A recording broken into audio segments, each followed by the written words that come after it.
Hello everyone. आज पूरे देश में एक ही चर्चा हो रही है, विकास दुबे का एनकाउंटर।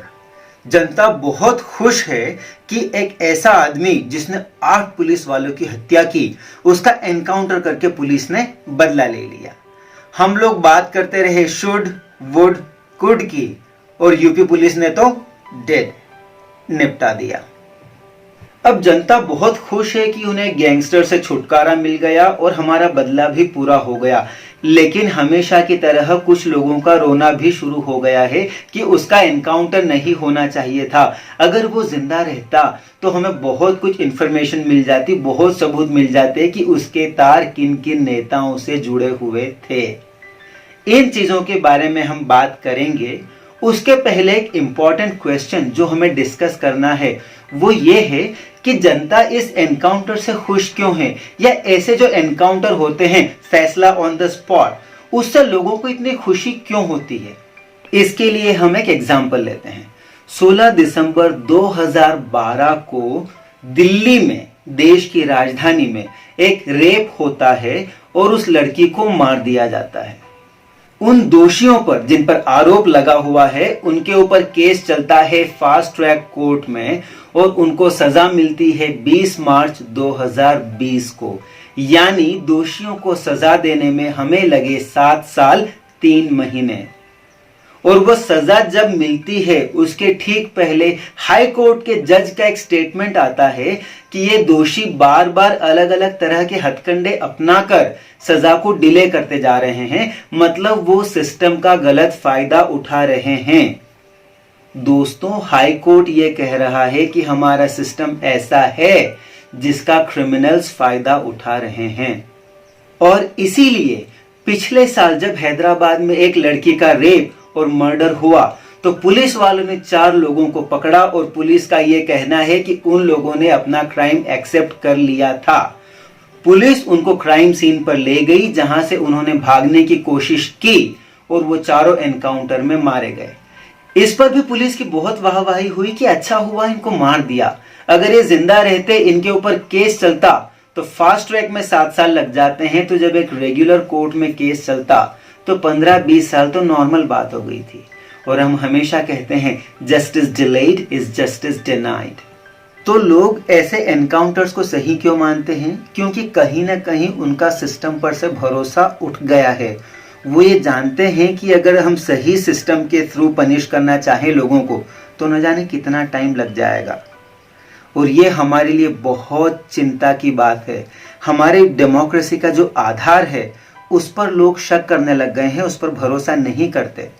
ये हमारे लिए बिल्कुल अच्छी बात नहीं है। इसी तरह जो विकास दुबे का एनकाउंटर हुआ है, लोग उसको इसलिए सही ठहरा रहे हैं, लोग इससे इसलिए खुश हैं क्योंकि इस विकास दुबे का क्राइम रिकॉर्ड जो है वो 30 साल पुराना है। उसके ऊपर टोटल 62 केसेस फाइल हुए हैं, जिसमें से 5 मर्डर के और 8 अटेम्प्ट टू मर्डर के केसेस हैं। 2001 में संतोष शुक्ला नाम की एक मिनिस्टर का मर्डर हुआ एक पुलिस स्टेशन के अंदर कानपुर में। उस पुलिस स्टेशन में उस वक्त 19 पुलिसमैन मौजूद थे। उस मर्डर का आरोपी था विकास दुबे। और आपको जानकर यह आश्चर्य होगा कि कोर्ट ने विकास दुबे को उस केस में इसलिए बरी कर दिया था क्योंकि उनके पास पर्याप्त सबूत नहीं थे। एक रूलिंग पार्टी के मिनिस्टर की हत्या होती है, ऐसा आदमी जो पावर में था उसकी हत्या होती है पुलिस स्टेशन के अंदर जिसमें 19 पुलिस वाले मौजूद हैं और हमें सबूत नहीं मिलते। उसके पहले सन 2000 में विकास दुबे पर आरोप लगा था एक प्रिंसिपल की हत्या का। उस केस में उसको सजा भी हुई थी लेकिन वो बेल पर बाहर था।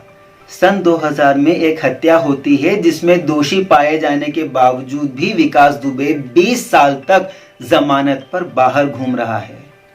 इससे बड़ा हमारे सिस्टम पर क्या सवाल हो सकता है कि पुलिस स्टेशन के अंदर हत्या हो रही है, उसके लिए हमें एविडेंस नहीं मिलते हैं। जहां पर हत्या साबित हो गई है उसमें वो बेल पर बाहर घूम रहा है। और जो रोने वाले लोग ये कहते हैं कि हमें उससे जिंदा रखना चाहिए था ताकि हमें उससे सबूत मिलते, हमें पता चलता कि उसके कहां कहां तार जुड़े हुए हैं। अरे भाई साहब, 2001 में एक नेता की हत्या हुई थी और वो बच गया। तब आपको समझ में नहीं आया कि कहाँ तार जुड़े हुए थे, तब आपने तलाशने की कोशिश नहीं की। पिछले 20 साल से वो घूम रहा है और क्रिमिनल रिकॉर्ड तो 30 साल का है। इन 30 सालों में और इन 20 सालों में आपको ये पता नहीं चला कि उसके तार कहाँ कहाँ जुड़े हुए हैं। अब आपको ये पता करना था कि वो कहाँ कहाँ से जुड़ा हुआ था।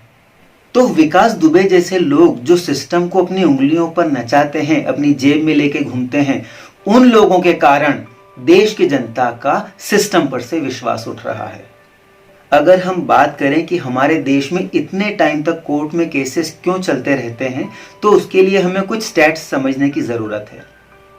सितंबर 2018 में एक रिपोर्ट आई थी। उसके हिसाब से भारत में लोअर कोर्ट्स में जजेस की सैंक्शन्ड पोजीशंस थी 22,474। उसमें से 5,748 पोजीशंस खाली थी।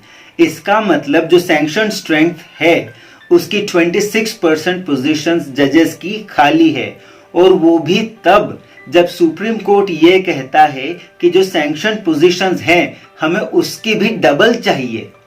मतलब जितने जजेस हमें चाहिए उसके आधे सैंक्शन हुए और उसमें भी 26% खाली हैं। हाई कोर्ट की हालत तो और भी बुरी है।